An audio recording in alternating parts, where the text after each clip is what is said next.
ഈശോയിൽ ഏറ്റവും പ്രിയം നിറഞ്ഞ സഹോദരി സഹോദരന്മാരെ, വിവിധങ്ങളായ സ്ഥലങ്ങളിരുന്നു കൊണ്ട്, ശാലോം വിഷൻ്റെ മുമ്പിലിരുന്നു കൊണ്ട് വളരെ സന്തോഷപൂർവ്വം വചനം ശ്രവിക്കാൻ കാത്തു നിൽക്കുന്ന നിങ്ങളെല്ലാവരെയും നിത്യജീവൻ ശുശ്രൂഷയിലേക്ക് ക്ഷണിക്കുകയാണ്. ഇന്ന് നമ്മൾ ചിന്തിക്കുന്ന വിഷയം മാതാപിതാക്കൾ അതുല്യരാണ്, മാതാപിതാക്കൾ അമൂല്യരാണ്. മാതാപിതാക്കന്മാർ ദൈവത്തിൻ്റെ ശക്തിയുടെ നികേതനങ്ങളാണ്. നമ്മുടെ മാതാപിതാക്കന്മാരെ കുറിച്ച് ഓർക്കുമ്പോൾ നമ്മുടെ മനസ്സിൽ ഒത്തിരിയേറെ ചിന്തകൾ കടന്നു വരുന്നുണ്ട്. ദാമ്പത്തിക ജീവിതത്തിലെ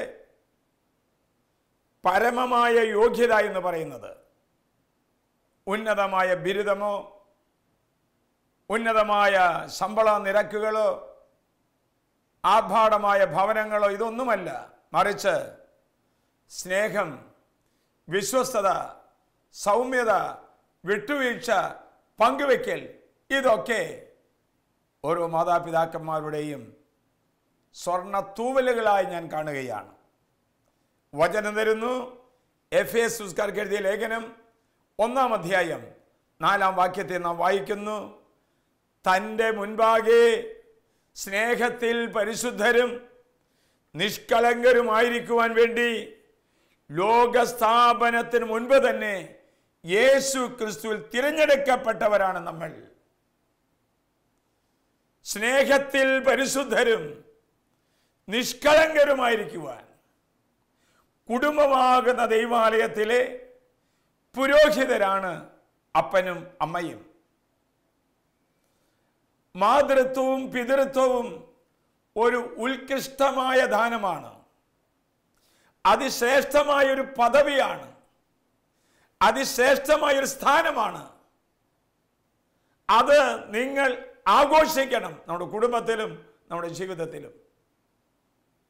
ഏതാനും നാളുകൾക്ക് മുമ്പ് ഒരു റിപ്പോർട്ടർ വന്ന് എന്നോട് ചോദിച്ചു, മാതാപിതാക്കന്മാരെ കുറിച്ചിട്ടുള്ള അച്ഛൻ്റെ ഓർമ്മ എന്താണ്? അന്ന് ഞാൻ അതിൽ ഇങ്ങനെയാണ് അവരോട് പറഞ്ഞത്. ഒരു ദിവസം ശുശ്രൂഷ കഴിഞ്ഞ് ശുശ്രൂഷകരെല്ലാം വഴിത്താരി നിർത്തിയിട്ട് വീടിനകത്തേക്ക് ഞാൻ ഓടിക്കയറി അപ്പൻ്റെ അമ്മയുടെ അനുഗ്രഹം വാങ്ങിച്ച് പോകാൻ വേണ്ടിയിട്ട്. അകത്തൊന്നും പെട്ടെന്ന് നോക്കിയിട്ട് കണ്ടില്ല. ഞാൻ ഉള്ളിലേക്ക് കടന്നു നോക്കിയപ്പോൾ അടുക്കളയിൽ അവർ നിൽക്കുന്നത് കണ്ടു. അമ്മയുടെ കയ്യിൽ ഒരു ചേച്ചുമുറമുണ്ട്. അപ്പൻ അമ്മയുടെ മുമ്പിൽ മുട്ടുകുത്തി നിൽക്കുന്നുണ്ട്. രണ്ടുപേരും കുടുകുട കരയുകയാണ്. സംസാരങ്ങളൊന്നുമില്ല. ഞാൻ കണ്ട മാത്രം മാറി പ്രാർത്ഥനാ മുറിയിലേക്ക് കടന്നു ചെന്നു. കുറച്ച് സമയം കഴിഞ്ഞപ്പോൾ അപ്പൻ ചോദിച്ചു, ആരാ അവിടെ വന്നിരിക്കുന്നത്? ഞാൻ പറഞ്ഞു, ഞാനാ, അച്ഛനാണ്. നീ ഇവിടെ വന്നിരുന്നോ എന്ന് പറഞ്ഞുകൊണ്ട് ഇവിടേക്ക് കടന്നു വന്ന് മാതാവിൻ്റെയും തിരുഹൃദയത്തിൻ്റെ മുമ്പിൽ നിന്ന് പ്രാർത്ഥിച്ചു. അപ്പനും അമ്മയ്ക്ക് വേണ്ടി ഞാൻ പ്രാർത്ഥിച്ചു. അവർ എനിക്ക് വേണ്ടി പ്രാർത്ഥിച്ച് ഞാൻ ശുശ്രൂഷയോടെ യാത്രയായി. അപ്പൻ മരിച്ചിട്ട് 13.5 വർഷങ്ങൾ കഴിഞ്ഞു. അമ്മ മരിച്ചിട്ട് 7 വർഷം കഴിഞ്ഞു. ഇന്ന് എൻ്റെ ജീവിതത്തിൽ ആരോടെങ്കിലും ക്ഷമിക്കാനോ ക്ഷമ ചോദിക്കാനോ ബുദ്ധിമുട്ട് വരുമ്പോൾ എൻ്റെ അമ്മയുടെ മുമ്പിൽ മുട്ടുകുത്തി കരഞ്ഞുകൊണ്ട് നിൽക്കുന്ന അപ്പൻ്റെ ചിത്രം ഓർത്താൽ ആരോടും ക്ഷമിക്കാനും ക്ഷമ ചോദിക്കാനായിട്ടുള്ള കൃപ ദൈവം എനിക്ക് നൽകിയിട്ടുണ്ട് എന്ന് പറഞ്ഞാൽ മാതാപിതാക്കന്മാർ അമൂല്യരാണ്, അതുല്യരാണ്. ദൈവം കൊടുത്തിരിക്കുന്ന ശ്രേഷ്ഠമായ സ്ഥാനമാണ് മാതാപിതാക്കൾ എന്ന് പറയുന്നത്. ഞാൻ തുറന്നു പറയട്ടെ പ്രിയപ്പെട്ടവരെ, കുഞ്ഞുങ്ങൾ ആദ്യം ജനിക്കേണ്ടത് ഹൃദയത്തിലാണ്. ഹൃദയത്തിൽ ജനിക്കുന്ന കുഞ്ഞുങ്ങളെയാണ് ഉദരത്തിൽ സംവഹിക്കപ്പെടേണ്ടത്. ഒരു നാൾ ജെറുസലേം വചന കൂടാരത്തിൽ ഈ വാക്യം പറയുമ്പോൾ പിന്നിൽ നിന്നും നെഞ്ചത്തടിച്ച് കരയുന്ന ഒരമ്മയെ ഞാൻ കണ്ടു. ശുശ്രൂഷ കഴിഞ്ഞപ്പോൾ ഒരു പ്രേക്ഷിതയെ പറഞ്ഞയച്ച് മധ്യസ്ഥാലയത്തിലേക്ക് വരുവാൻ ആവശ്യപ്പെട്ടു. ഞാൻ ചോദിച്ചു, എന്തേ അമ്മച്ചി വാവിട്ട് കരയുന്നുണ്ടായിരുന്നല്ലോ എന്ന് പ്രഭാഷണ സമയത്ത്. അമ്മച്ചി പറയുകയായിരുന്നു, എൻ്റെ അച്ഛോ, വിവാഹ ദിവസം മാത്രമേ ഞങ്ങൾ ഒരുമിച്ച് ദൈവാലയത്തിൽ പോയിട്ടുള്ളൂ. പലപ്പോഴും ദൈവാലയത്തിൽ പോകാറുമില്ല. എങ്ങനെയോ 4 മക്കളുണ്ടായി. അമ്മ പറഞ്ഞ ഇപ്രകാരമാണ്, 4 മക്കളും പഞ്ഞിക്കായ പൊട്ടിത്തെറിച്ച പോലെ അയച്ചു. ഒന്നാമത്തവൻ വിവാഹം കഴിച്ചു, ഭാര്യ ഓടിപ്പോയി. രണ്ടാമത്തവൻ വിവാഹം കഴിച്ചു, അവളൊരു മാനസിക രോഗിയായിരുന്നു. മൂന്നാമത്തവൾ ഒരു ക്രിപ്പിളായി. 4-മത്തവൾ, അമ്മ പറഞ്ഞത്, എങ്ങനെയാണ് ഞാൻ അച്ഛനോട് ഇത് പറയുക, അവൾ നാട്ടിൽ അറിയപ്പെടുന്ന ഒരു പ്രോസ്റ്റിറ്റ്യൂട്ടാണ്, ഒരു വേശ്യയാണ്. എന്നിട്ട് അമ്മ പറയാണ്, 4 മക്കളുണ്ടായി, 4 പഞ്ഞിക്കായ പൊട്ടിത്തെറിച്ച പോലെയായെന്ന്. എന്തുകൊണ്ടാണ് പ്രിയപ്പെട്ടവരെ? ദൈവാലയത്തോടും ദൈവാരാധനയോടും ദൈവവചനത്തോടും ശുശ്രൂഷയോടും അകലം കാണിച്ചാൽ തകരുന്ന ഒരു ജീവിതത്തിൻ്റെ രൂപമാണ് ഞാൻ നിങ്ങളോട് പറഞ്ഞത്. പകരം വയ്ക്കാൻ സാധിക്കാത്ത ഉത്തരവാദിത്തമാണ് ഒരപ്പനും അമ്മയ്ക്കുമുള്ളത്. അത് ആർക്കും മാറ്റി കൊടുക്കാൻ സാധിക്കില്ല. അത് അവർ തന്നെ നിർവഹിക്കേണ്ടതാണ്. പറക്കുന്ന പക്ഷികളെ കാണാറില്ലേ? ഒരു പക്ഷിയെ പിടിച്ച് അതിൻ്റെ ഒരു ചിറക് വെട്ടിക്കളഞ്ഞാൽ ആ പക്ഷിക്ക് പിന്നെ പറക്കാൻ സാധിക്കുമോ? 2 ചിറകുകളുണ്ടെങ്കിലാണ് പറന്ന് ഉയരങ്ങളിലേക്ക് പറന്നുയരാനായിട്ട് സാധിക്കുക. അപ്പനും അമ്മയും മാതൃത്വവും പിതൃത്വവും അതിശ്രേഷ്ഠമായ പദവിയാണെന്ന് തിരിച്ചറിയുന്ന അനേക മക്കൾ ഈ ശുശ്രൂഷയിലുണ്ട്. ദൈവം തന്നിരിക്കുന്ന ഈ സ്ഥാനവും ഈ മഹിമയും മറന്നുകൊണ്ട് കുടുംബത്തെ നരക തുല്യമാക്കി തീർക്കുന്ന അനേകം മാതാപിതാക്കന്മാരുടെ സങ്കടങ്ങൾ എനിക്കറിയാം. അനേകം അമ്മമാരുടെ കണ്ണുനീര് കണ്ടിട്ടുണ്ട്. ഈ കഴിഞ്ഞു പോയ കാലഘട്ടങ്ങളിൽ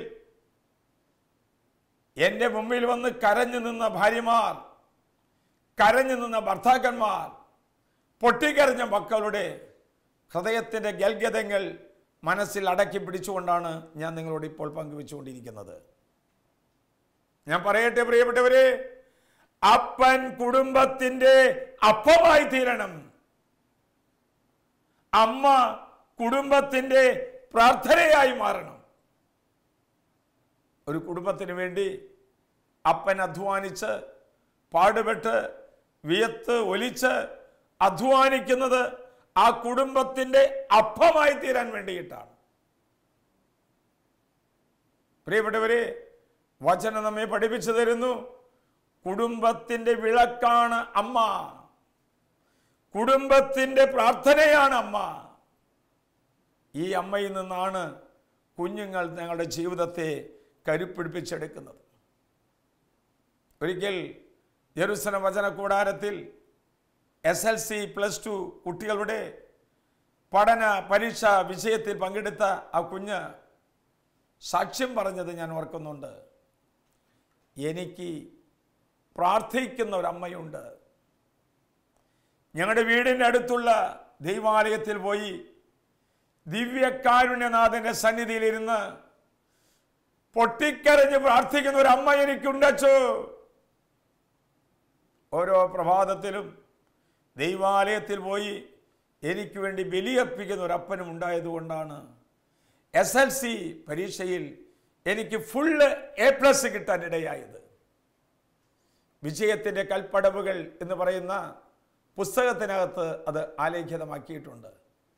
എൻ്റെ പ്രിയപ്പെട്ടവരെ, കുടുംബത്ത് ദിവ്യകാരുണ്യനാഥൻ്റെ മുമ്പിലിരുന്ന് ദിവ്യ ബലിയിലിരുന്ന് പ്രാർത്ഥിക്കുന്ന ഒരു അപ്പനും പ്രാർത്ഥിക്കുന്ന ഒരു അമ്മയും ഒരു കുടുംബത്തുണ്ട് എങ്കിൽ ആ കുടുംബം സ്വർഗമാണ്.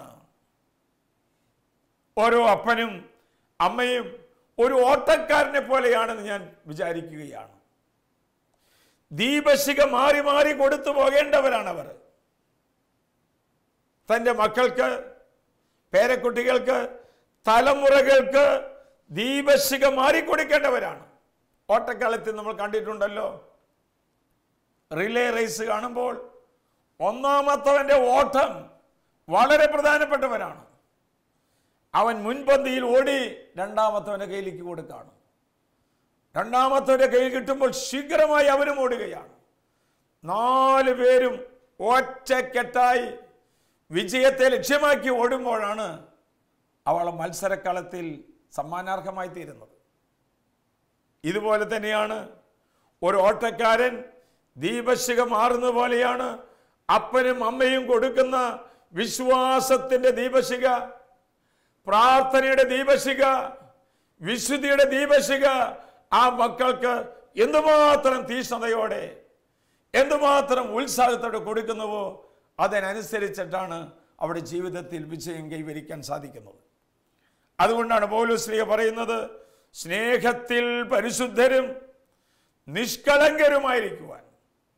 ഒരു പുരോഹിതൻ എന്തുമാത്രം പരിശുദ്ധനായി തീരുവാൻ, എന്തുമാത്രം നിഷ്കളങ്കരായിരിക്കുവാൻ ദൈവജനം ആഗ്രഹിക്കുന്നുണ്ടോ അതുപോലെ തന്നെയാണ് സഭ. പ്രിയപ്പെട്ട മാതാപിതാക്കളെ, നിങ്ങൾ പരിശുദ്ധരായിരിക്കാനും നിഷ്കളങ്കരായിരിക്കാനും തിരുസഭാ മാതാവ് അത്യധികം കൊതിക്കുന്നുണ്ട്. പാപത്തിന്റെ വഴികളിലേക്ക് കടന്നുപോയ, പാപസുഖങ്ങളിൽ മുഴുകി ജീവിച്ച വിശുദ്ധനായ അഗസ്തീനോസ് മാനസാന്തരത്തിന് ശേഷം തൻ്റെ പുസ്തകത്തിൽ ഇങ്ങനെ എഴുതി, എൻ്റെ അമ്മയുടെ വാക്കും നോട്ടവും നോക്കും സംസാരവുമാണ് എന്നെ യേശുവിലേക്ക് വളരാൻ സഹായിച്ചത്. എൻ്റെ അമ്മയുടെ ഓരോ വാക്കും ഓരോ നോട്ടവും ഓരോ കണ്ണുനീരുമാണ് ഈശോയിലേക്ക് വളരാൻ എന്നെ സഹായിച്ചത്, ഈശോയിലേക്ക് ഉയരാൻ എന്നെ സഹായിച്ചത്. ഒരു മകന്റെ വളർച്ചയിൽ, ഒരു മകളുടെ തകർച്ചയിൽ മാതാപിതാക്കന്മാർ പങ്കുണ്ട് എന്ന് അച്ഛൻ വിശ്വസിക്കുകയാണ്. വിശുദ്ധയായിരിക്കുന്ന കൊച്ചുദേശിയ തൻ്റെ സ്വയംകൃത ചരിത്രത്തിൽ നവമാലികയിൽ എഴുതി വച്ചിരിക്കുകയാണ്, എൻ്റെ അപ്പൻ്റെ മുഖത്ത് നിന്നാണ് ഞാൻ പ്രാർത്ഥിക്കാൻ പഠിച്ചത്. എൻ്റെ പ്രിയപ്പെട്ടവരെ, മാതാപിതാക്കന്മാർക്ക് അതുല്യമായൊരു സ്ഥാനം ഉണ്ട് എന്ന് വിശുദ്ധന്മാർ നമ്മെ പഠിപ്പിക്കുകയാണ്. ഏത് വിശുദ്ധന്റെയും ഏത് വിശുദ്ധയുടെയും ജീവചരിത്രം എടുത്ത് പരിശോധിച്ചാൽ അവിടെ ഒരു അമ്മയുടെ സഹകരണം, ഒരമ്മയുടെ പ്രാർത്ഥന, ഒരമ്മയുടെ കണ്ണുനീരുണ്ട് എന്നുള്ളതിന് നിസ്സംശയം നമുക്ക് പറയാൻ സാധിക്കുന്ന കാര്യമാണ്. എന്തുമാത്രം തലോടലും, എന്തുമാത്രം ശ്രദ്ധയും, എന്തുമാത്രം താല്പര്യത്തോടു കൂടിയിട്ടാണ് ഒരു കലാകാരൻ ഒരു സുന്ദരമായ ശില്പത്തെ, ഒരു സുന്ദരമായിരിക്കുന്ന ഒരു കലാസൃഷ്ടിയെ രൂപം കൊടുക്കുന്നത്. അതുപോലെ തന്നെയാണ് പ്രിയപ്പെട്ടവരെ, എന്തുമാത്രം സ്നേഹവും പരിചരണവും തലോടലും ചുംബനങ്ങളും ആലിംഗനങ്ങളും ഒരു കുഞ്ഞിന് കിട്ടുന്നുവോ അതിന് അനുഗുണമായിട്ടുള്ള ഒരു വളർച്ചയാണ് അവനിലും അവളിലും നമുക്ക് കണ്ടുമുട്ടുവാനായിട്ട് സാധിക്കുക.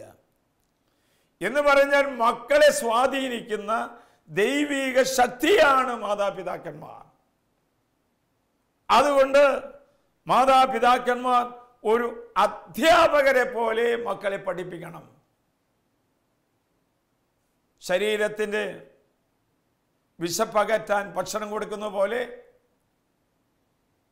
ബുദ്ധിക്ക് വികാസമുണ്ടാകുവാൻ വേണ്ടി തലച്ചോറിന് പോഷകാഹാരം കൊടുക്കുന്ന പോലെ ഒരു കുഞ്ഞിൻ്റെ മനസ്സിൻ്റെ വിശപ്പിന്, ഒരു കുഞ്ഞിൻ്റെ ആത്മാവിൻ്റെ നൊമ്പരത്തിന്, ഒരു കുഞ്ഞിൻ്റെ ശാരീരികമായ ആവശ്യങ്ങൾക്ക് മാതാപിതാക്കന്മാർ അത് നിറവേറ്റി കൊടുക്കണം. നല്ല ചിന്തകൾ, നല്ല നല്ല ബോധ്യങ്ങൾ, നല്ല നല്ല പെരുമാറ്റ ചട്ടങ്ങൾ, നല്ല നല്ല പെരുമാറ്റ ശൈലികൾ, നല്ല നല്ല സംസാര രീതികൾ കുഞ്ഞുങ്ങൾ പഠിക്കുന്ന എവിടെ നിന്നാ പ്രിയപ്പെട്ടവരെ? മാതാപിതാക്കന്മാരിൽ നിന്നാണ്. Domestic values. ഒരു കുടുംബത്തിൽ ഒരു അതിഥി വന്നാൽ എങ്ങനെ പെരുമാറണം, ഒരു അച്ഛൻ വന്നാൽ, ഒരു മെത്രാൻഷൻ വന്നാൽ, ഒരു ശുശ്രൂഷകൻ വന്നാൽ എങ്ങനെ പെരുമാറണമെന്ന് കുഞ്ഞുങ്ങൾ പഠിക്കുന്നത് മാതാപിതാക്കന്മാരിൽ നിന്നാണ്. എങ്ങനെ പ്രാർത്ഥിക്കണം, എന്ത് പ്രാർത്ഥിക്കണമെന്ന് കുഞ്ഞുമക്കൾ പഠിക്കുന്നത് മാതാപിതാക്കന്മാരിൽ നിന്നാണ്. എങ്ങനെ സഹിക്കണം, എന്തുമാത്രം സഹിക്കണം, കുഞ്ഞുമക്കൾ പഠിക്കുന്നത് മാതാപിതാക്കന്മാരിൽ നിന്നാണ്. എൻ്റെ പ്രിയപ്പെട്ടവരെ, സുഭാഷിതം 6:16 നാം വായിക്കുന്നു, ശൈശവത്തിൽ നടക്കേണ്ട വഴി പഠിപ്പിച്ചാൽ വാർദ്ധക്യത്തിലും ഫലം ചൂടി നിൽക്കും. ചെറുപ്രായത്തിൽ തന്നെ കുഞ്ഞുങ്ങളെ പഠിപ്പിക്കണം. കുറച്ചു പേർക്കെങ്കിലും അറിയാം, യെരൂശലേം വചന കൂടാരത്തിൽ വളരെ സ്നേഹസാന്ദ്രമായ ശുശ്രൂഷ 2.5 വയസ്സ് മുതൽ 3.5 വയസ്സ് വരെയുള്ള കുഞ്ഞുങ്ങൾക്ക് വേണ്ടി ഒരു വചന പഠന പരിശീലനം ആരംഭിച്ചിട്ടുണ്ട്. ബൈബിൾ ഗ്രാമം എന്നാണ് പറയുന്നത്. ചെറുപ്രായത്തിൽ കുഞ്ഞുങ്ങൾ വരുമ്പോൾ, മാതാപിതാക്കൾ അകലുമ്പോൾ അവർ കാണിക്കുന്ന വേദനയും നൊമ്പരമൊക്കെ അച്ഛന് വളരെ നന്നായിട്ട് അറിയാം. ഏകദേശം 2-3 മാസം കഴിയുമ്പോഴേക്കും അവിടെ ഹൃദയത്തിൽ വചനത്തിൻ്റെ വലിയ ആന്തോളനങ്ങൾ ഉണ്ടാകുന്നു. വിവിധങ്ങളായ കൺവെൻഷൻ സ്ഥലങ്ങളിലേക്ക് ഈ കുഞ്ഞുമക്കളെ കൂട്ടിക്കൊണ്ടു പോകുമ്പോൾ പലരും പറയാറുണ്ട്, അച്ഛാ, ഈ കുഞ്ഞുങ്ങളെ കണ്ടിട്ട് ഞങ്ങളുടെ ഹൃദയം തകർന്നു പോയി. ഞങ്ങൾക്കൊന്നും കിട്ടാത്ത ഒരു ആത്മീയമായ പരിശീലനമാണല്ലോ നിങ്ങളവിടെ നൽകുന്നത്. അവരെ പഠിപ്പിക്കുന്ന അധ്യാപകർ പലപ്പോഴും സാക്ഷ്യം പറയുന്നത് കേട്ടിട്ടുണ്ട്. മറ്റു കുഞ്ഞുങ്ങളെക്കാളും അവർ അമൂല്യരായി പെരുമാറുന്നു, സ്മാർട്ടായിട്ട് പെരുമാറുന്നു. ചില പ്രത്യേകത മറ്റു കുഞ്ഞുങ്ങളിൽ നിന്നും വ്യത്യസ്തത ഞങ്ങൾ കാണുന്നു എന്നൊക്കെ അവിടെ സാക്ഷ്യങ്ങൾ ഞാൻ കേൾക്കാറുണ്ട്. എൻ്റെ പ്രിയപ്പെട്ടവരെ, മാതാപിതാക്കന്മാർ അധ്യാപകരെ പോലെ കുഞ്ഞുങ്ങളെ പഠിപ്പിക്കണം. നന്മ തിന്മകൾ തിരഞ്ഞെടുക്കാനുള്ള കഴിവ് മാതാപിതാക്കന്മാരിൽ നിന്നാണ് സംലഭ്യമായി തീരേണ്ടത്. നന്മയും തിന്മയും ഇഴചേർന്ന് പോകുമ്പോൾ, മോനെ, മോളെ, അത് തെറ്റാണ്, അവിടേക്ക് പോകേണ്ട, അത് കാണേണ്ട, അത് ചെയ്യേണ്ട, അത് രുചിക്കേണ്ട, അത് വായിക്കേണ്ട എന്ന് പറഞ്ഞു കൊടുക്കാനായിട്ട് അധ്യാപകരെ പോലെ ആത്മീയമായി ശിക്ഷണം കൊടുക്കാനായിട്ട് ഓരോ അപ്പനും അമ്മയും ബാധ്യസ്ഥരാണ്. മാത്രമല്ല, ജീവിത മൂല്യങ്ങൾ പഠിപ്പിച്ചു കൊടുക്കേണ്ടത് മാതാപിതാക്കന്മാരാണ്. ഈ ലോകത്തിന് അപ്പുറം ഒരു ജീവിതമുണ്ട്, മരണാനന്തരം ഒരു ജീവിതമുണ്ട്, ഒരു സ്വർഗീയ ജീവിതമുണ്ട്, ഒരു നിത്യജീവനുണ്ട് എന്ന് മാതാപിതാക്കന്മാരിൽ നിന്നാണ് മക്കൾക്ക് പകർന്നു കിട്ടേണ്ടത്. വിവേകത്തിനും വിശുദ്ധിക്കും ചാരിത്രത്തിനും കന്യാത്വത്തിനുമൊക്കെ സ്ഥാനമുണ്ടെന്ന് മാതാപിതാക്കന്മാരിൽ നിന്നാണ് കുഞ്ഞുങ്ങൾ പഠിക്കേണ്ടത്. പ്രിയപ്പെട്ടവരെ, ഈ നല്ല നല്ല സുഹൃതങ്ങൾ നട്ടുവളർത്തണം, നമ്മൾ പറഞ്ഞു കൊടുക്കണം നമ്മൾ. അതുകൊണ്ടല്ലേ വത്തിക്കാൻ കൗൺസിൽ പറയുന്നത്, സുഹൃതം വളർത്തുന്ന ഒരു മതബോധന കേന്ദ്രമാണ് കുടുംബം. ദൈവവിളി ആരംഭിക്കുന്നതും പുഷ്പിതമായി തീരുന്നതും കുടുംബത്തിൽ നിന്നാണ്. അതുകൊണ്ട് നല്ല മാതാപിതാക്കന്മാർ, വിശുദ്ധരായ മാതാപിതാക്കന്മാർ, സന്മാതൃക നൽകുന്ന മാതാപിതാക്കന്മാർ ഉണ്ടായാലാണ് തിരുസഭ പുഷ്പിതമായി തീരുകയുള്ളൂ. വിശുദ്ധനായിരിക്കുന്ന ചാവറ പിതാവ്, കുര്യാക്കോസ് ഏലിയാസ് പിതാവ് കൈനഗിരിയിലെ തൻ്റെ ഇടവക ജനത്തിന് വേണ്ടി നല്ലയപ്പൻ്റെ ചാവരുൾ എന്ന് പറയുന്ന പുസ്തകത്തിനകത്ത് ഇപ്രകാരം എഴുതി വെച്ചു: തൊട്ടിലാട്ടുന്ന കരങ്ങളുടെ വളർത്തു ദോഷം കൊണ്ട്, തൊട്ടിലാട്ടുന്ന കരങ്ങളുടെ വളർത്തു ദോഷം കൊണ്ട് കുടുംബത്ത് തീ വാരിടാതിരിക്കാൻ ശ്രമിക്കാൻ. തൊട്ടിലാട്ടുന്ന കരങ്ങൾ മാതാപിതാക്കന്മാർ, കുടുംബത്തിൽ മാതാപിതാക്കന്മാർ, വിദ്യാലയ കലാലയങ്ങളിൽ അധ്യാപകന്മാർ, ദൈവാലയങ്ങൾ വികാരിയച്ഛന്മാർ, സംഘടനയിൽ നേതൃത്വം നൽകുന്നവർ. ശ്രദ്ധിക്കുക മകളെ, തൊട്ടിലാട്ടുന്ന കരങ്ങളാണ് അവരുടേത്. ആ കരങ്ങളിൽ ഒരു പിഴവുണ്ടായാൽ, കുറവുണ്ടായാൽ അണികളിൽ അത് ബാധിക്കും. അത് വളരെ നന്നായി മനസ്സിലാക്കിക്കൊണ്ടാണ് വിശുദ്ധനായ ചാവറ പിതാവ് ഇങ്ങനെ എഴുതിയത്: തൊട്ടിലാട്ടുന്ന കരങ്ങളുടെ വളർത്തു ദോഷം കൊണ്ട് കുടുംബത്ത് തീ വാരിടാതിരിക്കാൻ ശ്രമിക്കാൻ. മാതാപിതാക്കന്മാരുടെ ദുർമാതൃകൾ മൂലമായി, ദുഷ്പ്രേരണകൾ മൂലമായി കുത്തഴിഞ്ഞു ജീവിക്കുന്ന മക്കളെ കണ്ടിട്ടില്ലേ? ഒരു നിയന്ത്രണമില്ല, സംസാരത്തിന് നിയന്ത്രണമില്ല, ഭക്ഷണത്തിന് നിയന്ത്രണമില്ല, പെരുമാറ്റത്തിന് നിയന്ത്രണമില്ല. എന്തുകൊണ്ടാ? പരിശുദ്ധരും നിഷ്കളങ്കരുമായിരിക്കുന്നതിൽ എവിടെയൊക്കെയോ തെറ്റുകൾ പറ്റിപ്പോയിട്ടുണ്ട്. ഒരു കുഞ്ഞിനെ കുറിച്ച് പറയുമ്പോൾ ഞാൻ ശ്രദ്ധിക്കുന്ന മാതാപിതാക്കന്മാരിലേക്കാണ്. അതുകൊണ്ട് വിശുദ്ധരായ മാതാപിതാക്കന്മാരിൽ നിന്നാണ് വിശുദ്ധരായ കുഞ്ഞുങ്ങൾ ഉണ്ടാകുന്നത്. ദൈവത്തിൻ്റെ മക്കളെ ദൈവത്തിനായി വളർത്തുവാൻ ഓരോ മാതാപിതാക്കന്മാരോട് വചനം നിഷ്കർഷിക്കുന്നുണ്ട്. പ്രിയപ്പെട്ടവരെ, നിയമാവർത്തന പുസ്തകം 7-ാം അധ്യായം 9-ാം വാക്യത്തിൽ നാം വായിക്കുന്നു: മാതാപിതാക്കന്മാർ കൽപ്പനകൾ പാലിച്ചാൽ മക്കളോട് ദൈവം അചഞ്ചലമായ സ്നേഹം കാണിക്കും.